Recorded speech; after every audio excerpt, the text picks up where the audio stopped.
Good morning everyone. Today we will going to discuss. We have already introduced what are atoms and molecules.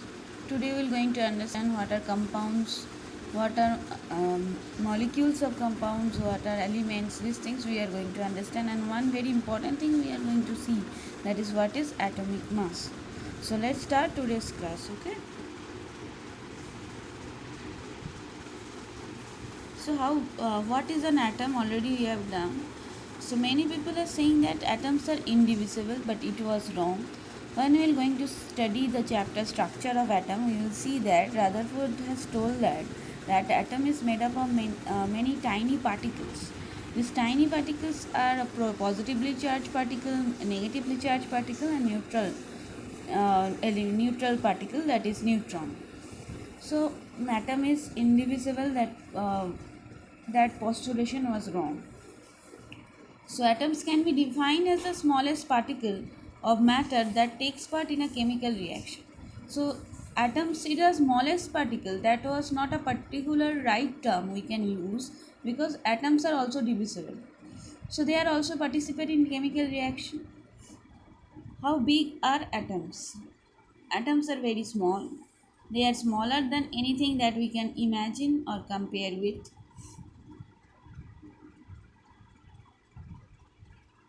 But it is not smaller than electron proton, right? So what are the characteristic of atoms? Atom is the smallest particle of matter, but smallest particle of matter is not atom, because atom is also divisible. All elements are made up of tiny particles called atoms. Atoms are very small in size and cannot be seen to naked eyes. Atom does not exist in free state in nature, but atom takes part in a chemical reaction. The properties of matter depend upon the characteristic of atoms.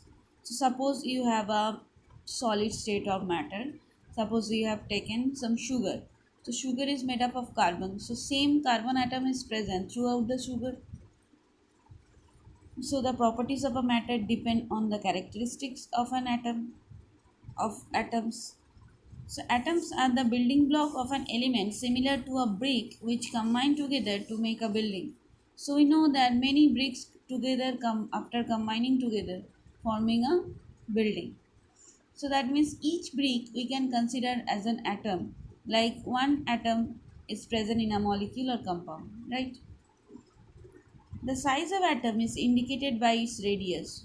So atomic size also can be represented as atomic radius. In ancient time, atoms was considered indivisible. So previously, atoms was considered as an indivisible particle. Symbols of atoms of different elements. So what are the symbols of elements? Initially, symbols. Some atoms you will find that which are named only with their first name or second letter, first letter or second letter. Suppose chlorine, Cl. So this L is coming in the chlorine. Then zinc, Zn. Some have been taken from the names of elements in Latin, German, or Greek. S, for example, iron is Fe, whose exact name is ferrum. So that is Fe. Sodium is natrium, that is Na. Potassium is K for kalium, that is K. So alchemist symbol. So initially there was one type of symbol was using in ancient time, that is alchemist symbol. Alchemists or the chemist of the old time also used some symbols for elements. The symbols used by them were of strange type, as they worried to hide their knowledge from others. They wanted to hide. So that's why they are hiding their symbols. The symbols are shown in this figure 3.4. Let us now see what is the actual definition of atomic symbol. The symbol of an element is an abbreviation for the full name of the element, or the symbol of an element is a shorthand notation for its name. Symbol represent name of the element. Symbol represents one atom of the element. Symbol represents a definite mass of the element which is equal to atomic mass expressed in gram. So, symbol of a definite mass, suppose 1 mole of sodium, that means 23 gram of sodium. That we will come to know when we will going to study about the mole concept. So that means symbol also represent the mass of the element. Symbol represents mass of the element which contains one Avogadro's number of atoms of that element. So only if it is written sodium, that means it is 1 mole of sodium, and that means it contains 6.022 into 10 to the power 23 number of sodium particles. For example, let us give the significance of symbol nitrogen. So from the symbol nitrogen, what we can identify? Symbol nitrogen represents the element nitrogen. Symbol nitrogen represents one atom of the element nitrogen. Symbol nitrogen represents 14 gram of nitrogen, which is equal to atomic mass of nitrogen expressed in gram. So symbol nitrogen means 1 mole of nitrogen, that means 14 gram of nitrogen. Symbol nitrogen also represents mass of nitrogen which contain one Avogadro's number, that is 6.023 into 10 to the power 23 of atoms of nitrogen. Relative atomic mass. We have come to know somehow what is atomic mass, but relative atomic mass means when we are comparing the atomic mass. So relative atomic mass means when we are comparing the mass of one element, atom of an element with another one. So one of the most important postulates of Dalton's atomic theory is that an atom of each element has a characteristic mass and the mass of an atom differs from that of another atom. So one atom atomic mass of any other one atom, suppose, will be differ from another atom. The mass of an atom is the sum of the masses of protons and neutron. The mass of electron is neglected since it is 1 by 1837 times the mass of a photon. So, the mass of electron is very less. Since atoms are extremely small particles, it is very difficult to measure their actual masses. For example, the mass of one hydrogen atom is 1.672 into 10 to the power minus 24 gram. Such a small mass cannot be measured accurately even with the help of a very sensitive balance. So, mass of the hydrogen we cannot measure exactly. So, these atomic mass values are also not convenient for mathematical calculations. So, this type of atomic mass values are not considered for the mathematical calculations. In order to overcome such problems, if we want to avoid these problems, the atomic masses are expressed as relative atomic masses with reference to the mass of a standard reference atom. So, if you have an atomic mass of a standard atom, we can compare the atomic mass of any atom with it and we can determine the mass of given atom. Suppose we are calculating the mass of sodium, we can compare with the mass of hydrogen, then we can identify the approximate mass or relative atomic mass of that atom. So we should have a standard reference atom. So initially the reference atom is carbon 12, which has been assigned an atomic mass of 12 atomic mass unit. The mass equal to 1 by 12th of the mass of 12 carbon atom is called 1 atomic mass unit. So what is 1 atomic mass unit? The mass which is equal, the mass of any other atom, which is equal to the 1 by 12th of mass of carbon 12. The atomic mass unit is abbreviated as AMU and is denoted by the symbol U, unified mass. Hence, 1 atomic mass unit or 1 unit equal to mass of 1 carbon atom divided by 12. That means 1 by 12th of mass of carbon 12 atom. So the absolute atomic mass of carbon atom is 1.9924 into 10 to the power minus 25 gram. If you will calculate the 1 atomic mass unit, so you have to divide by 12. So we will get the mass of carbon 12 is 12U. Since one atom, because 12 atoms of carbon is there.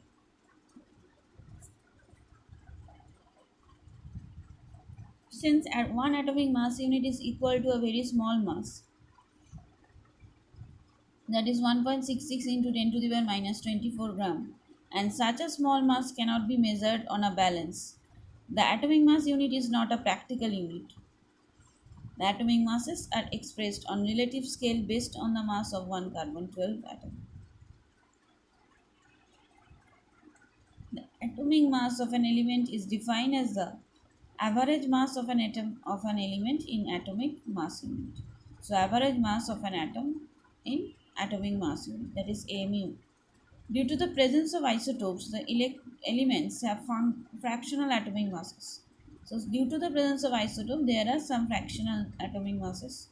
Actually, the atomic masses of an element is the weight average weighted average of the atomic masses of all the isotope of an element. So if you will calculate the average atomic mass of all the isotopes of an element, you will get the value of atomic mass of an element. For example, oxygen occurs in nature as a mixture of isotopes, that is 16, 17, 18 oxygen, having atomic masses 15.995 U, 16.999 U, 17.999 U, respectively. So the relative abundance of these three isotopes is 99.765%, 0.057%, and 0.200%. The atomic mass of oxygen is expressed as the weighted average of the atomic masses of these three isotopes. So percentage is given, the atomic masses of each element is given. So easily we can calculate the atomic mass of oxygen, and we should divide by 100 if we want to get the atomic mass of oxygen. So it will come 15.999 U, that means 16 U. Since atomic masses is the actual mass, it has the unit of mass. So that means that it should have gram, kilogram, atomic mass unit, etc. But we will use in case of molar mass only the gram, kilogram. But in case of atomic mass, we will use atomic mass unit. So the relative atomic mass of an element is the average relative mass of an atom of an element as compared with an atom of carbon 12 taken as 12 atomic mass unit. So what is the definition of relative atomic mass of an element? So average relative mass, how we have calculated the relative atomic mass of oxygen by taking the mass of all the isotopes. We can easily calculate the relative atomic mass of an atom by comparing with the atom of standard atom, reference atom, that is carbon 12, which atomic mass is 12 atomic mass unit. So relative atomic mass of an element, average mass of one atom of the element divided by 1 by 12 into mass of one carbon atom. The relative atomic mass of an element is a pure number and it does not have a unit. So if you will find if there is a ratio of anything, there is no unit, right? So relative atomic mass of an element is a pure number and it does not have a unit. The relative atomic masses of some elements taking carbon 12 as reference are given in table 3.2. The common values of relative atomic masses of these elements are also given in table 5.2. So the symbols are given, exact value of relative atomic mass is given and common value is also given. All the elements. Now how do atoms exist? At present 117 elements are known to us. The whole universe is made up of these elements only. The elements are so limited in number, but the substances present around us are countless, maybe in millions or more. Then, how do we justify the occurrence of such a large number of substances? Each element is composed of atoms only. The atoms of each element are different from the atoms of other elements. Of course, the element hydrogen contains those atoms. Nitrogen will not contain that type of elements, right? Also, the atom is the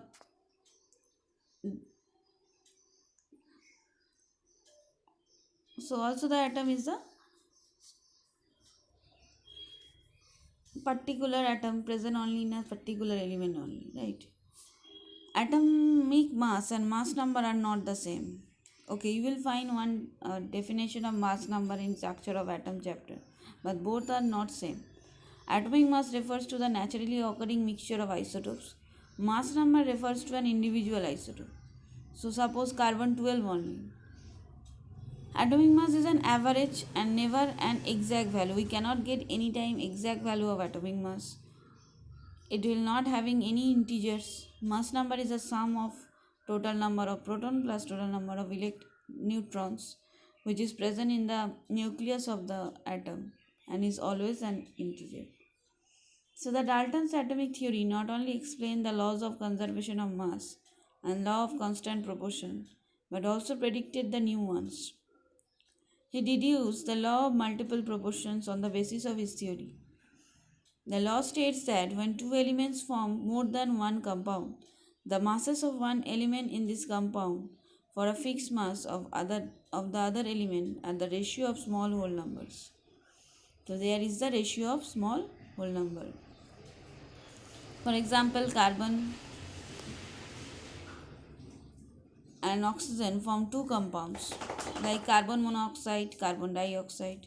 So carbon monoxide contains 1.3321 gram of oxygen for each 1 gram of carbon, whereas carbon dioxide contains twice of it, 2.6642 gram of oxygen for 1 gram of carbon. In other words, carbon dioxide contains twice the mass of oxygen as is contained in carbon monoxide, because carbon monoxide contains only one oxygen atom, carbon dioxide contains two oxygen atoms for a given mass of carbon. Atomic theory explains this by saying that carbon dioxide contains twice as many oxygen atoms for a given number of carbon atoms as does carbon monoxide contain, right? So the deduction of law of multiple proportion from atomic theory was important in convincing chemists of the valuability of the theory. So the multiple proportion theory was validated by the different scientists. So what is the law of multiple proportion? When two elements form more than one compound, the masses of one element in these compounds for a fixed mass of the other element are in the ratio of small whole numbers. There will be no fractions. Now, what is an atom? As you have just seen in the previous section, that atom is the smallest particle of an element that retain its chemical properties. An atom of one element is different in size and mass from the atoms of the other elements. These atoms are considered as indivisible by Indian and Greek philosophers. In the beginning, and the name atom as mentioned earlier emerged out of this basic philosophy. Today we know that atoms are not indivisible. That we know because it contains proton, neutron, electron. They can be broken down into still smaller particles, although they lose their chemical identity in this process. So if you broken down the atom, you will get the smallest particle, but they will lose their chemical identity due to this process. But in spite of all these developments, atom still remains a building block of matter. What is the size of the atom? Atoms are very small, they are smaller than anything that we can imagine or compare with. In order to have a feeling of size of an atom, you can consider this example. Suppose you have taken 1 teaspoon of water that is about 1 ml, contain about 3 times as many atoms are present as Atlantic Ocean contains teaspoon of water. So Atlantic Ocean, how many teaspoon of water they contain? Like that, we can compare the size of atom. Also, more than millions of atoms when stacked would make a layer barely as thick as this sheet of paper. Atoms of different elements not only differ in mass as proposed by Dalton, but also they differ in size. Now question is, why should we bother for the size, mass and other properties of an atom? The reason is simple. Every matter we see around us is made up of atoms. Is it rectangular, circular or spherical? It is difficult to imagine the real shape of an atom, but for all practical purposes, it is taken as spherical in size, like orbit of the planets. And that is why we talk of its radius, Since size is extremely small and invisible to our eyes, we adopt a scale of nanometer, that is 1 nanometer is equal to 10 to the power minus 9 meter, to express its size. You can have a feeling of its size from the following table. The radius of hydrogen, grain of sand, watermelon, cricket ball, etc. You cannot see atoms with your naked eyes, but by using modern techniques, we can now produce magnified image of surface of element showing atoms. The technique is known as scanning tunneling microscopy. Atomic mass. Dalton gave the concept of atomic mass. According to him, atoms of the same element have same atomic masses, but atoms of different elements have different atomic masses. Since Dalton could not weigh individual atoms, he measured relative atomic masses of the elements required to form a compound. So he can measure the relative atomic masses. He cannot measure the exact atomic masses of each element contain how many atoms. From this, he deduced relative atomic masses. For example, we can determine by an experiment that 1 gram of hydrogen gas reacts with 7.9367 gram of oxygen gas to form water. If we know formula of water, we can easily determine the mass of an oxygen atom relative to that of hydrogen atom. Dalton did not have a way of determining the proportion of atoms of each element forming water during those days. He assumed the simplest possibility that atoms of oxygen and hydrogen were equal in number. From this assumption, it would follow that oxygen atom would have a mass that was approximate 8 times that of hydrogen atom, because hydrogen has one U atomic mass. This in fact was not correct. We now know that in water, number of hydrogen atom is twice the number of oxygen atoms. Therefore, the relative atomic mass oxygen must be 2 into 8, that is 16. 16 times that of hydrogen atom. After Dalton, relative atomic masses of several elements were determined by scientists based on hydrogen scale. Later on, hydrogen based scale was replaced by a scale based on oxygen, as it was more reactive and more active to form a large number of compounds. In 1961, carbon 12 atomic mass scale was not adopted. The scale depends on the measurement of atomic mass by an instrument called mass spectrometer. Mass spectrometer is invented in 20th century and allows us to determine atomic masses. So it is difficult to determine the mass of an individual atom. So we can measure only the relative atomic mass by comparing the mass of a particular atom with a standard reference. The unit of the mass of an atom is atomic mass unit or unified mass. Initially, John Dalton suggested that the mass of hydrogen atom can be taken as standard reference of atomic mass unit. Later, 1/16th of the mass of an oxygen atom was taken as a standard. In 1961, IUPAC adopted 1/12 of the mass of a carbon 12 isotope as the standard unit to measure relative atomic masses. IUPAC named the unit as the atomic mass, unified atomic mass unit. So atomic mass unit is equal to 1/12 of mass of carbon 12 atom. Hence, the relative atomic mass of the atom of an element is defined as the average mass of the atom as compared to the 1/12 of the mass of one carbon 12 units. For example, the atomic mass of oxygen is 16 U. So the extremely small size of atoms and molecules makes it inconvenient to use their actual masses for measurements or calculations. So we will use relative atomic masses. Relative atomic masses are comparisons of actual masses to each other. For example, if an object had twice mass of another object, their relative mass would be 2 to 1. An atomic mass unit is a unit is used to express the relative atomic mass of atoms. One atomic mass unit is equal to the 1/12 of the mass of carbon 12 atom. So relative mass of the one carbon 12 atom is 12U. An atom with a mass equal to 1/12 the mass of a carbon 12 atom would have a relative atomic mass of 1/1U. Atom with a mass equal to twice of the mass of a carbon 12 atom would have a relative atomic mass 24U. The atomic weight of an element is the relative mass of an average atom of the element. expressed in atomic mass unit. Atomic weights are the numbers given at the bottom of the box containing a symbol of each element in the periodic table.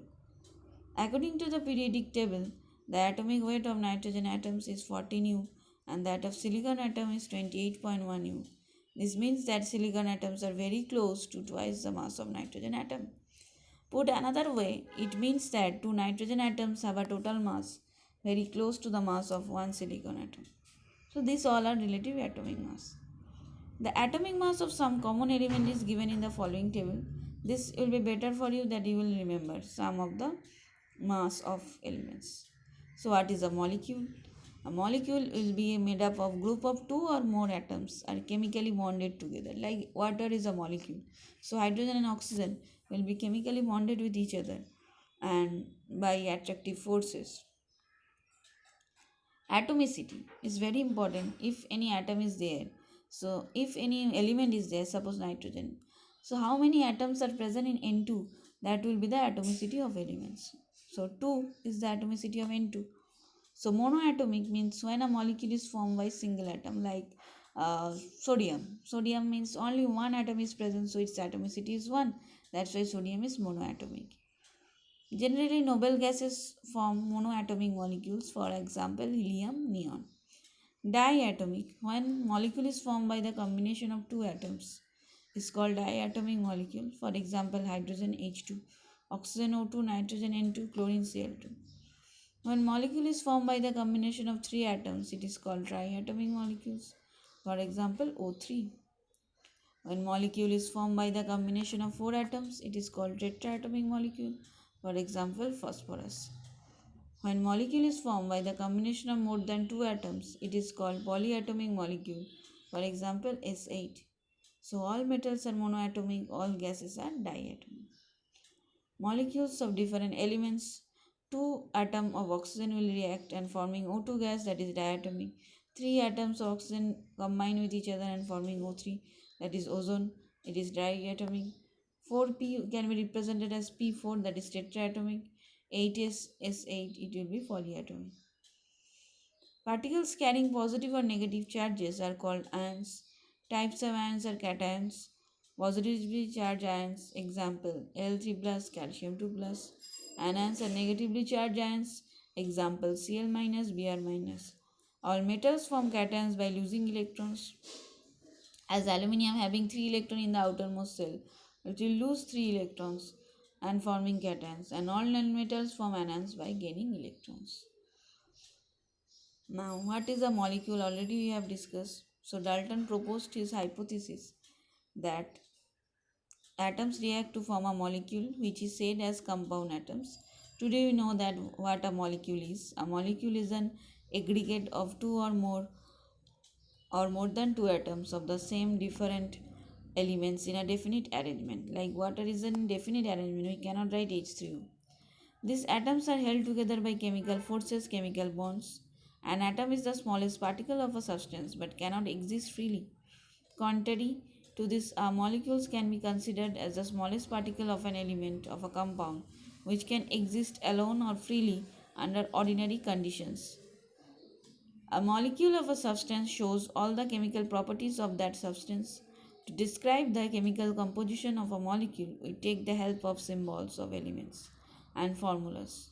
Oxygen molecules with which we are familiar is made up of two atoms of oxygen. Therefore, it is diatomic molecule.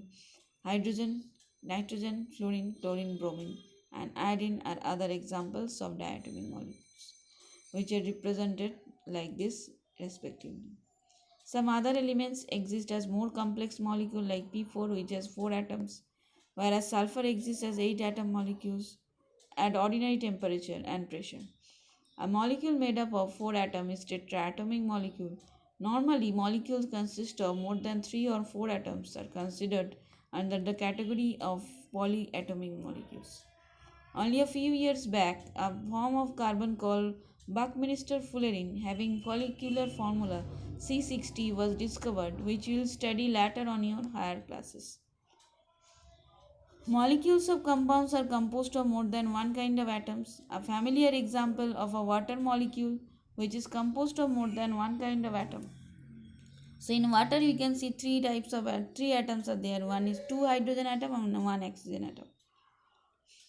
In case of ammonia, we can see one nitrogen atom, three hydrogen atom. In case of ethyl alcohol, there is plenty of atoms are present. So they are complex element. In case of molecular mass, how we can calculate? It's very easy because molecular formula of a compound is normally used for determining the molecular mass of an substance like carbon dioxide, nitrogen, water, ammonia, etc. It is easy to calculate the molecular mass. The molecular mass is the sum of atomic masses of all the atoms present in a substance. So in this way we can calculate the molecular mass. If we know the atomic mass of nitrogen and hydrogen, we can easily calculate the molecular mass of ammonia in this way. And molecules of elements only contain same element, same atom, like argon, helium. In oxygen, two same element, same atom, two same oxygen are present. So if three atoms oxygen unite into a molecule, they contain also three oxygen atom. So the number of atoms present in a molecule is known as atomicity. But in case of compounds, there are particular proportion of different atoms are present. Okay, and ionic compounds also we have discussed how they are forming uh, cations and anions. So next day also we'll discuss about the ionic compound. Okay, thank you class. And the last class of it you will get the worksheet.